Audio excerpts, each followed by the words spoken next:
tất cả mọi người. Chào mừng mọi người đã đến với kênh YouTube của Noli. Trong bài học ngày hôm nay, Noli sẽ hướng dẫn cho mọi người cách để móc một chiếc gối hình cún Shiba rất chi là dễ thương và đáng yêu. Gối có kích thước khoảng 30 x 30 cm, dùng để trang trí ghế sofa phòng khách, giường ngủ, kê lưng khi ngồi làm việc, hay là đơn giản là một món quà dành tặng cho bạn bè và người thân.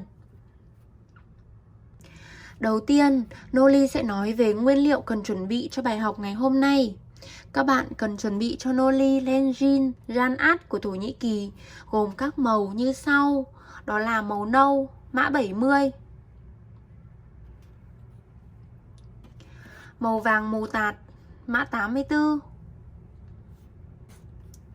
và màu trắng 01. Kế đến là cây kim móc. Kim móc phù hợp với len jean khi móc gối đó là kim 3mm, đầu 5/0. Móc gối các bạn sử dụng kim này là vừa, không nên móc kim nhỏ quá, sản phẩm sẽ bị cứng, mất đi độ mềm mại. Tiếp theo, các bạn cần chuẩn bị thêm một cây kim khâu đầu tù.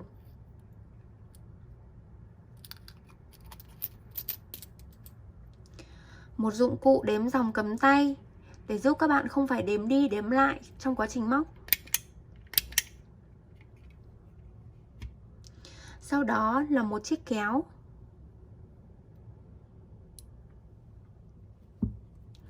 Tiếp theo là một chiếc thước dây để đo.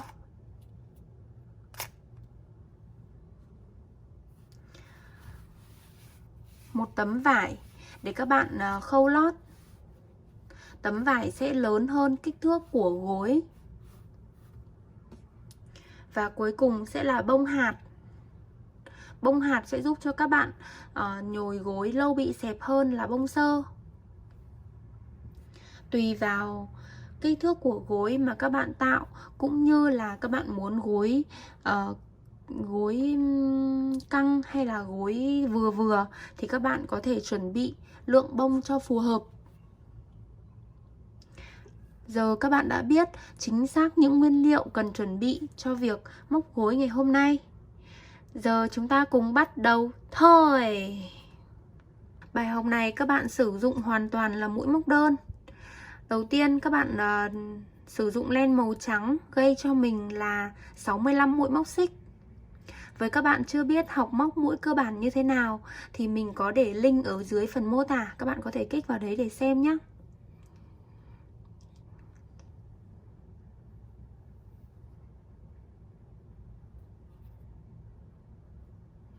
Các bạn gây là 65 mũi móc xích.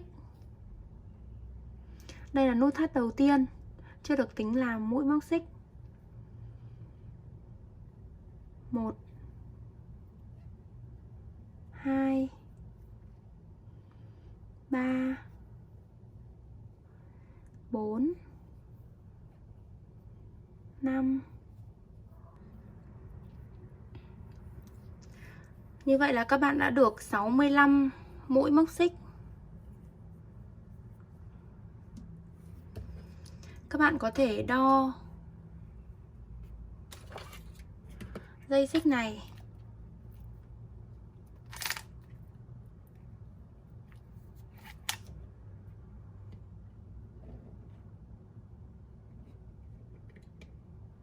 Khoảng 29-30 cm. Đây chính là cạnh của gối. Tiếp theo, sau khi mà móc xong 65 mũi rồi thì các bạn lên cho mình một mũi móc xích. Đây chính là chiều cao của mũi đơn đầu tiên. Các bạn tính từ kim móc 1, 2. Móc vào chân thứ hai tính từ kim móc.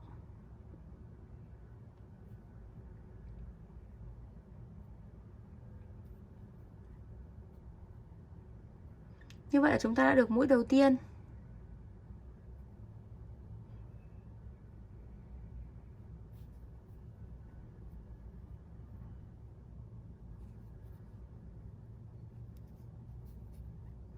Cứ như vậy các bạn móc cho mình là 65 mũi đơn đến cuối hàng.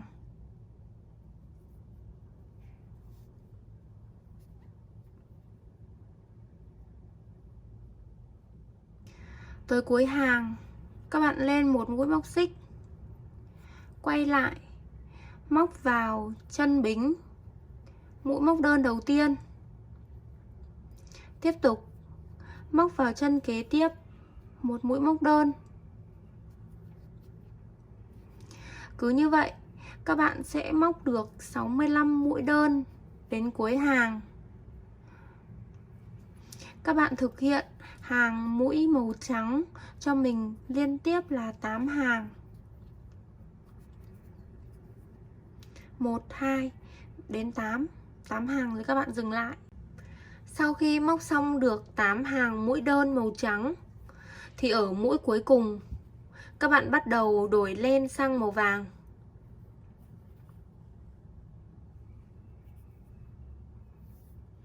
Các bạn để thừa ra một đoạn len nhé. Sau đó thì chúng ta bắt đầu móc sang màu vàng.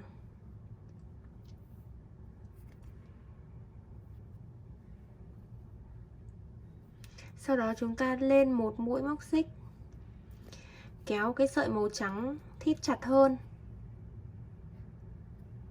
Đó. Các bạn quay lại.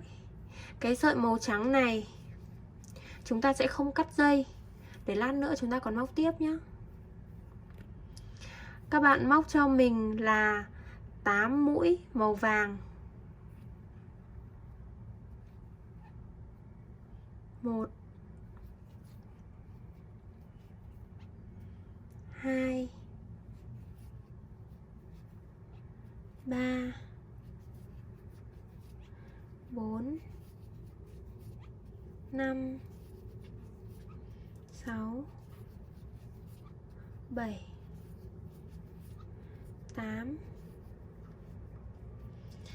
mũi màu vàng.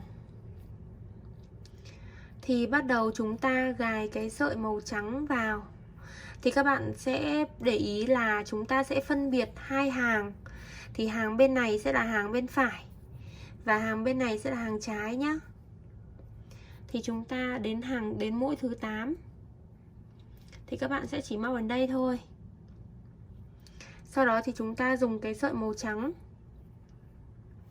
mình thả cái sợi màu ấy, dùng sợi màu trắng kéo dây qua để đoạn dây nó vừa thôi. Sau đó các bạn móc tiếp tục cho mình 49 mũi.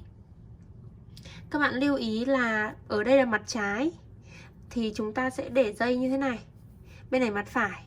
Các bạn luôn luôn nhớ là khi móc xong thì chúng ta sẽ phải vắt cái sợi len thừa sang bên trái. Vắt cái sợi thừa sang bên mặt trái, không để cái sợi thừa này ở bên mặt phải. Lúc nào nó cũng ở bên mặt trái. Đó, sau đó thì chúng ta tiếp tục là móc 49 mũi. 1 2 49 mũi đơn màu trắng. 48 đến mũi thứ 49. Đến mũi thứ 49 các bạn chỉ lấy len như thế này. Sau đó thì cầm cái sợi len ở màu vàng ở bên đây, vắt sang đây.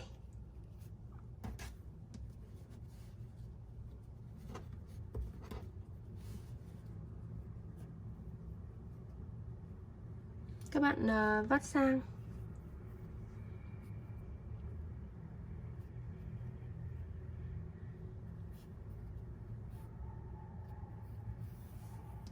Vắt sang như thế này. Rồi chúng ta tiếp tục móc. Các bạn nhớ là cái sợi dây trắng khi mà bây giờ nó đang thừa đằng sau thì các bạn nhớ vắt sang đằng mặt trái. Vắt sang mặt trái. Rồi chúng ta tiếp tục móc 8 mũi đơn màu vàng.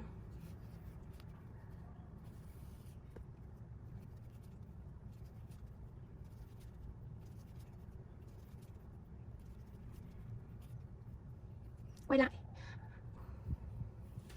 Các bạn tiếp tục móc cho mình 8 mũi vàng. 1 2 3 4 5 6, 7. Đến mũi thứ 8 thì chúng ta bắt đầu thả cái dây màu vàng này xuống.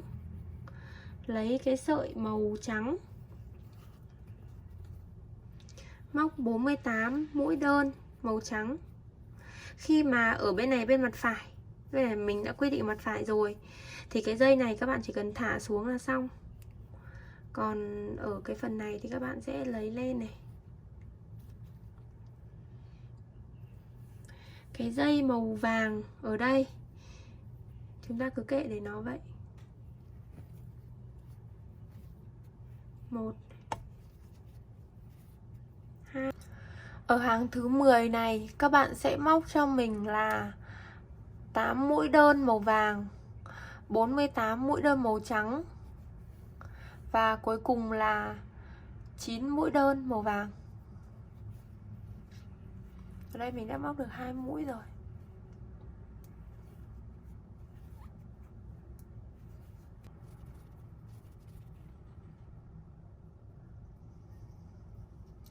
Đến mũi thứ 48. Đây là mũi thứ 48. Các bạn lại tiếp tục lấy lên, thả cái sợi này xuống. Sau đó thì chúng ta bắt đầu lấy lên từ cái đầu đằng này, kéo qua. Sau khi kéo lên qua như thế này thì các bạn là giữ lại ở đây. Và sau đó thì chúng ta sẽ gài cái màu vàng vào trong đoạn len.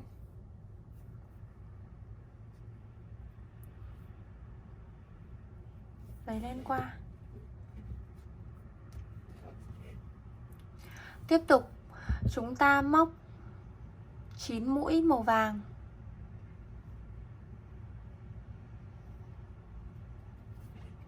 1, 2,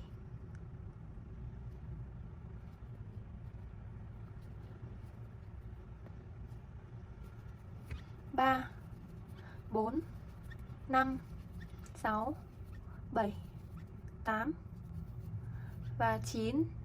Kết thúc hàng thứ 10, các bạn lên một mũi bính, quay lại,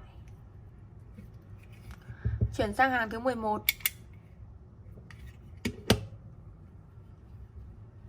Tới hàng thứ 11, các bạn móc cho mình công thức như sau: 9 mũi X màu vàng, 47 mũi màu trắng và 9 mũi màu vàng. 1,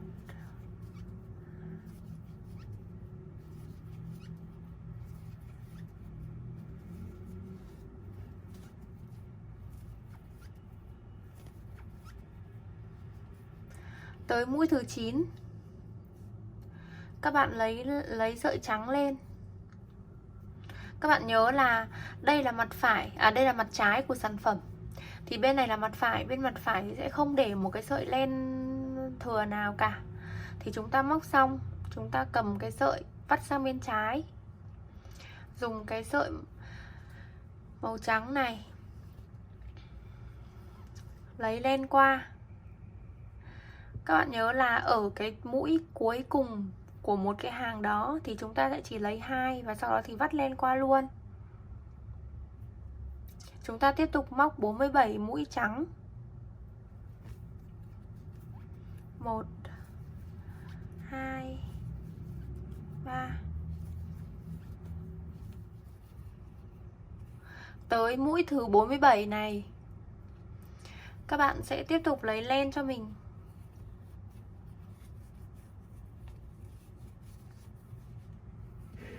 Các bạn đặt xuống này, lấy cái sợi màu vàng vắt qua đây.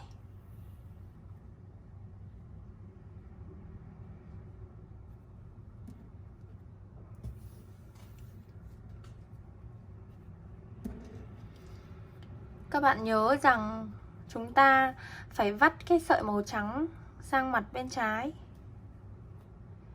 rồi dùng cái sợi màu vàng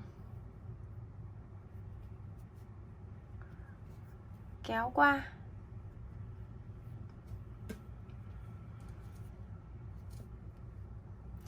Sau đó các bạn tiếp tục móc cho mình là 9 mũi vàng.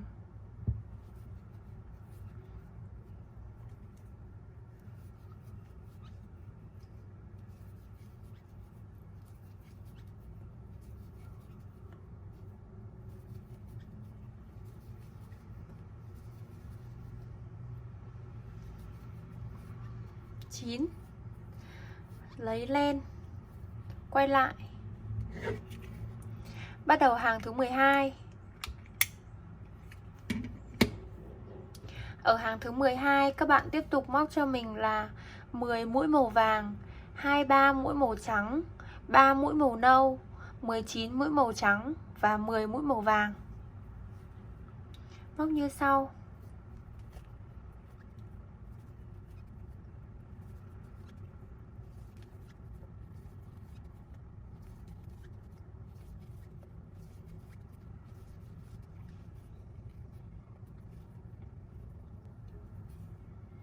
Ở mũi thứ 10 này, các bạn bắt đầu thả cái sợi màu vàng xuống. Vì đây là mặt phải, bên này mặt trái thì chúng ta chỉ cần thả cái sợi xuống là được, không cần phải vắt sợi. Sau đó thì các bạn lấy len màu trắng, thả sợi màu vàng và lấy len màu trắng lên, thắt cái sợi màu vàng lại. Chúng ta móc 23 mũi trắng. Đến mũi thứ 23, các bạn bắt đầu dùng len màu nâu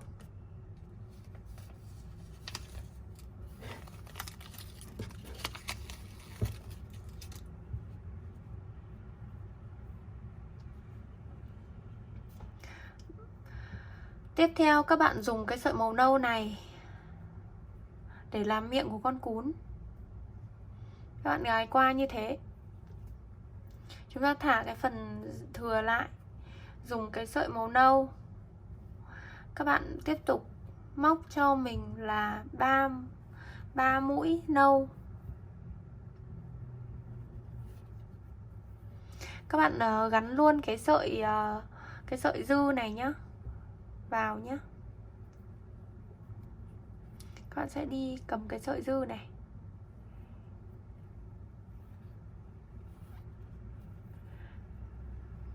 Một, 2. Tới mũi thứ 3 thì chúng ta chỉ lấy như thế này thôi. Sau đó thả len xuống. Tiếp tục lấy sợi len màu trắng.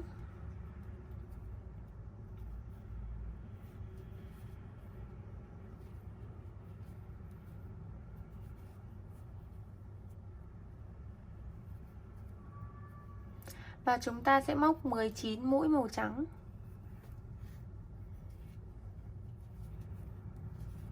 18, 19.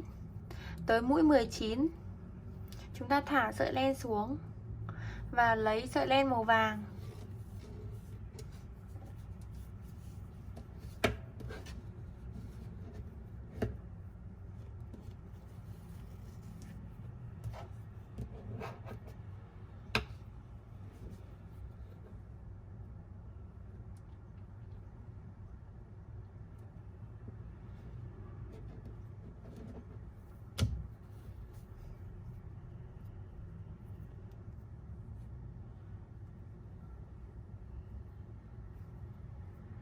Thắt cái sợi dây màu trắng lại. Sau đó thì các bạn sẽ móc cho mình là 10 mũi màu vàng. 1, 2, 3, 4, 5, 6, 7, 8, 9, 10 mũi màu vàng. Như vậy là chúng ta đã kết thúc được hàng thứ 12. Rồi chúng ta chuyển sang hàng thứ 13. Các bạn lên một mũi. Công thức để móc hàng thứ 13 như sau. Đó là các bạn móc 10 mũi màu vàng, 18 mũi màu trắng, 1 mũi màu nâu, 3 mũi màu trắng, 1 mũi màu nâu, 1 mũi màu trắng, 2 mũi màu nâu, 18 mũi màu trắng và 11 mũi màu vàng. Các bạn móc 10 mũi màu vàng.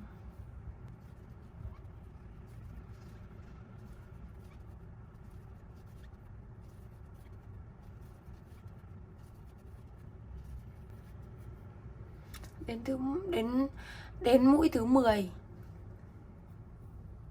Các bạn nhớ là ở bên mặt trái thì chúng ta phải sang sợi bên này. Lấy len màu trắng. Chúng ta móc 18 mũi màu trắng.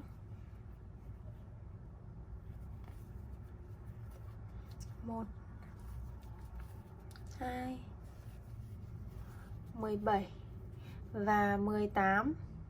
Ở mũi thứ 18 thì các bạn đã vắt len sang bên mặt trái.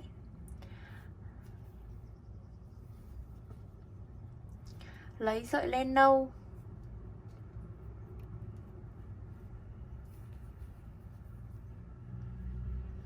Lấy sợi len nâu và chúng ta sẽ móc là 1 mũi màu nâu.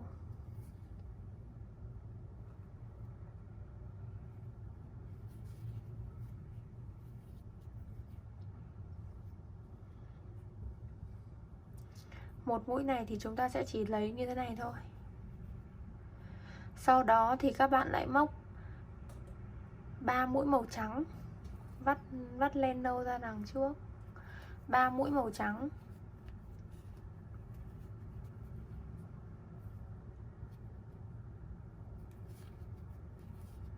Một, 2, 3. Đến mũi thứ 3 thì chúng ta lại vắt mũi màu trắng lại.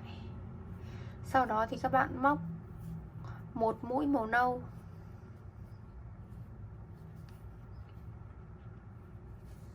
Vắt 1 mũi màu trắng.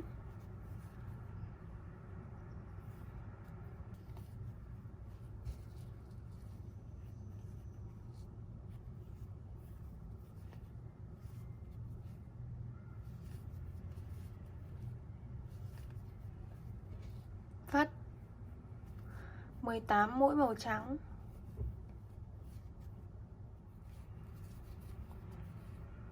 Đến mũi thứ 18 các bạn lại vắt len. Sau đó thì chúng ta sẽ móc 11 mũi màu vàng. Lấy cái sợi màu vàng ở bên đây, cắm sang, giữ lại ở điểm này. Lấy len,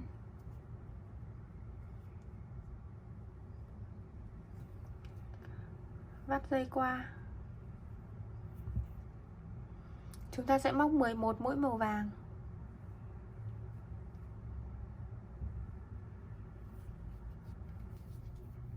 Và 11.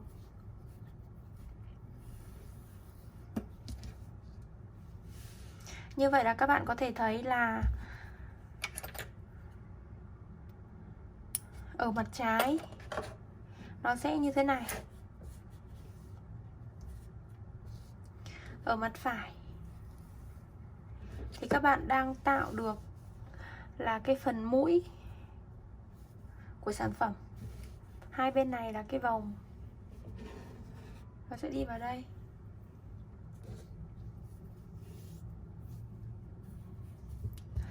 Tiếp theo chính là hàng 14. Ở hàng 14 này các bạn móc công thức cho mình như sau.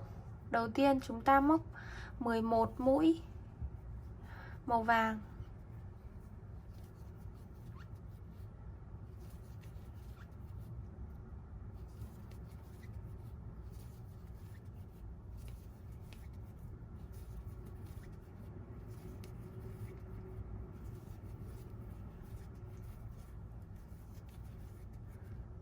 Đến mũi thứ 11 chúng ta chỉ lấy như thế này thôi. Thả sợi xuống. Tiếp tục móc 17 mũi màu trắng. Lấy sợi màu trắng.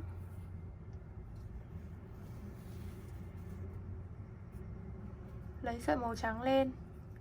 Sau đó thì các bạn móc 17 mũi màu trắng.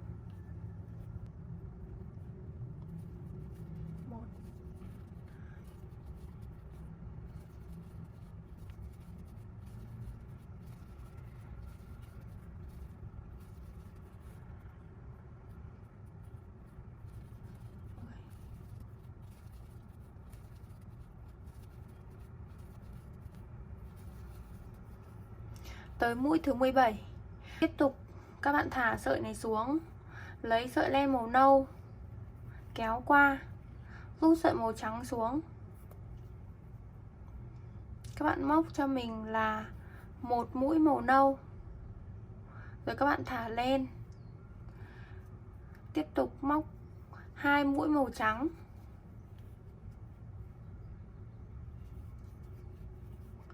một đến mũi thứ 2 thì các bạn lại tiếp tục thả lên xuống, móc màu nâu, một mũi màu nâu,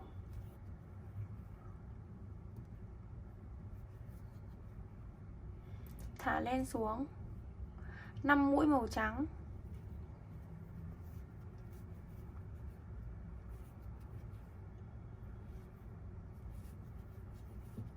một, 2, 3, 4.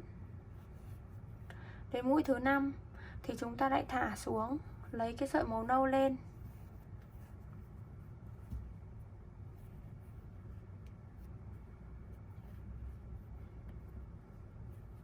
thắt dây màu trắng. Các bạn móc cho mình một mũi màu nâu. Một mũi màu nâu thì chúng ta sẽ chỉ lấy như thế này thôi. Sau đó thì 16 mũi màu trắng, lại lấy sợi màu trắng kéo qua. 15, 16. Đến mũi thứ 16 này các bạn lại tiếp tục lấy sợi từ bên này sang,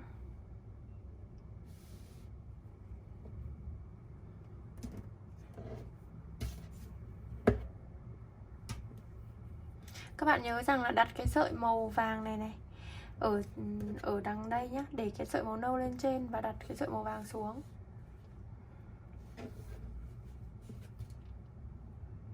Kéo qua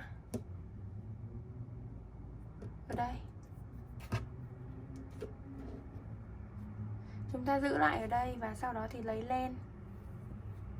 Tiếp tục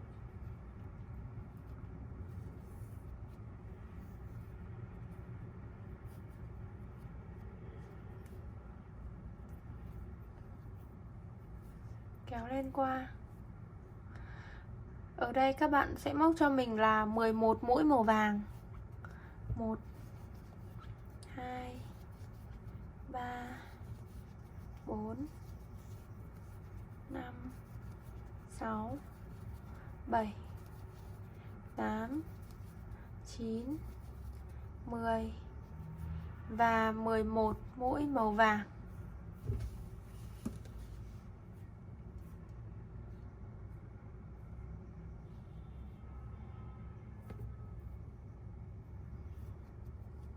Lên một xích, quay lại. Tiếp theo là hàng thứ 15.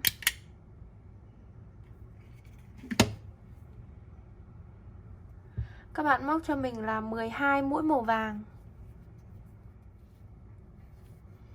Tới mũi thứ 12 các bạn sẽ vắt cái sợi len này sang phía mặt trái, lấy cái sợi len màu trắng, chúng ta móc 14 mũi trắng. 1, 2, 3, 4, 5, 6, 7, 8, 9, 10, 11, 12, 13. Đến mũi thứ 14. 2, 4, 6, 8, 10, 12, 13. Đến mũi thứ 14 các bạn sẽ vắt cái sợi này sang bên trái. Sau đó thì chúng ta sẽ móc cái sợi màu nâu này, móc một mũi màu nâu, lấy lên này, đâm xuống này, vắt sang. Chúng ta sẽ móc 6 mũi màu trắng, lấy lên màu trắng.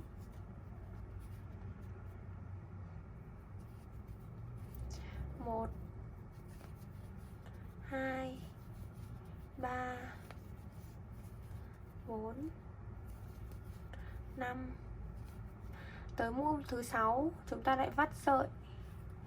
Các bạn móc một mũi màu nâu,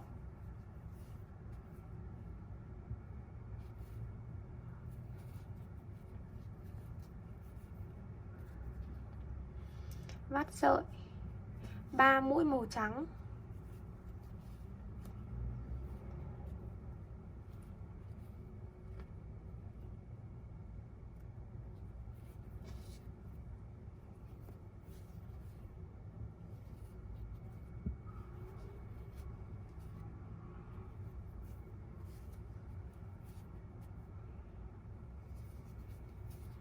một này, 2,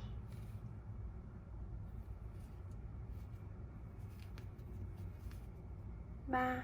3 mũi màu trắng thì chúng ta sẽ chỉ là lấy đến mũi thứ 3, 2 rưỡi thôi. Xong chúng ta lại vắt sợi, lấy lên màu nâu, móc một mũi màu nâu, vắt sợi. Các bạn móc tiếp tục 15 mũi màu trắng. 1 2 3 4 5 6 7 8 9 10 11 12 13 14 và 15 thì các bạn lại vắt sợi. Sau đó thì chúng ta sẽ móc 12 mũi màu vàng.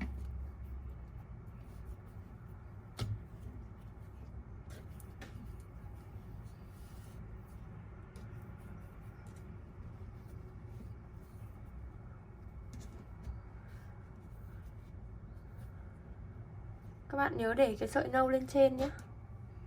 Xong chúng ta đi qua cái màu vàng đây.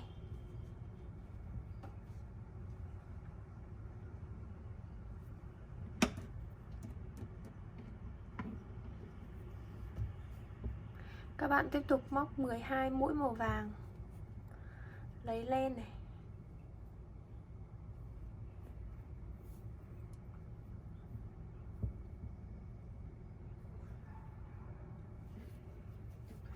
Một, 2 3 4 5 6 7 8 9 10 11 và cuối cùng là 12.